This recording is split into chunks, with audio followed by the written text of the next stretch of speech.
Okay, welcome back, guys. So in today's question, we have this small crane that is mounted along the side of a pickup bed and facilitates the handling of heavy loads. And when the boom elevation angle is 40 degrees, we have a theta in here that is 40 degrees. And we know the force in the hydraulic cylinder BC is 4.5 kilonewton, and the force that is applying at point C is from B to C, which shows the cylinder is in compression, and that comes from the law of Newton. So we have the cylinder in here, which is in compression, and the force that is applying at point C will be in the opposite direction with the same magnitude, and this shows the direction of the force at point C, which is from point B to C.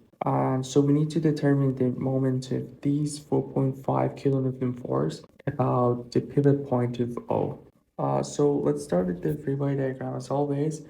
I try to show different parts of this figure with different colors, then we can see better. So all I did was I had the force F, which as I said in here, the direction is from B to C, and all we need to do is to find a moment about point O. There is a 2D shortcut in the channel. I'm gonna put the link in the description below, which is a shortcut to find a moment in 2D. And for that, we know if we want to find the moment of a force about any point, which in here we have point O. If we have the vertical distance, we simply need to just multiply the force and the distance that we have here. So in here, the distance that we need to figure out is the distance that I'm showing in pink. And if we have that, we know already F is 4.5 kilonewton, and all we need to do is just to multiply these two. But the question now is how we're gonna find the distance D that I'm showing in pink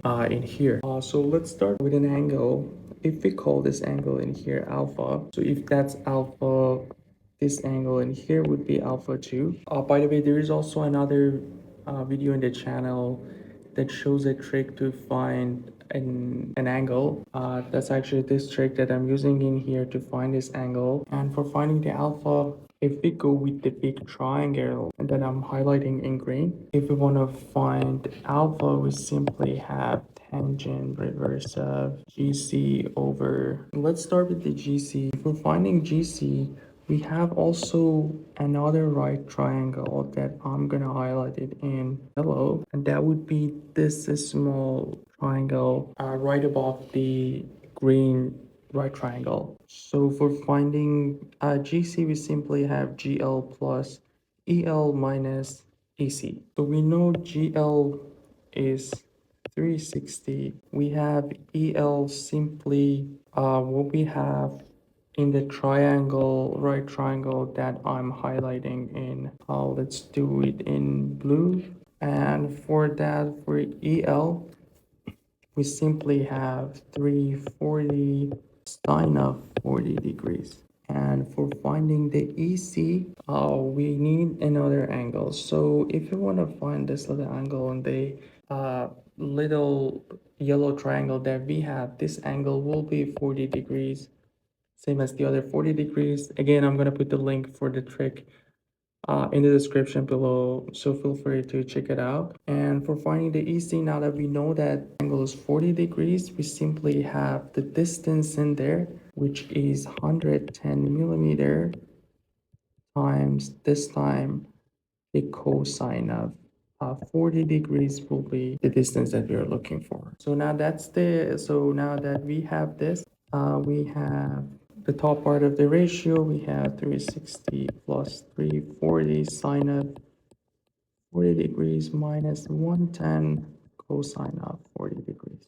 So now we have IGC in here. Let's go to the denominator of the ratio, and for that we'll have what we're interested is the distance of GB, which will be simply, if we call this point P, we'll have OP plus PL. Finding OP here is pretty straightforward because we know OP will be 340 this time, cosine of 40 degrees.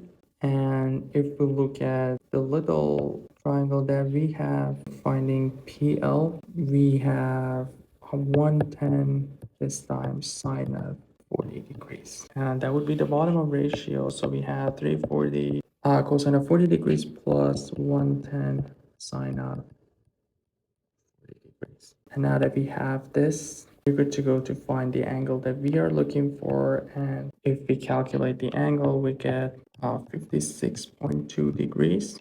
And all we need to do in here is to multiply our force by the distance, but we still need to find the d. And how we're going to find the d now that we have the alpha?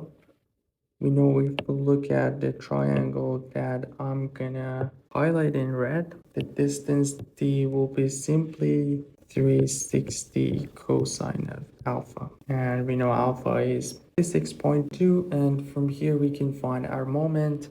We're gonna call counterclockwise moment positive, and since in here we are making a moment of clockwise, so that would be the direction of the moment for us. And since the moment is clockwise about 0.0, we'll get a negative moment. We have 4.5 times the distance, as I mentioned, is 360 millimeter, which we need to divide it by 1,000 to get it in meter.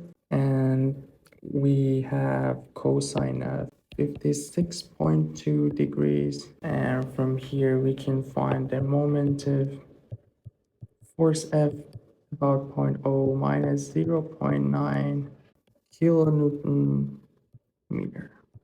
And that would be the final answer for this question. And I will see you guys next time.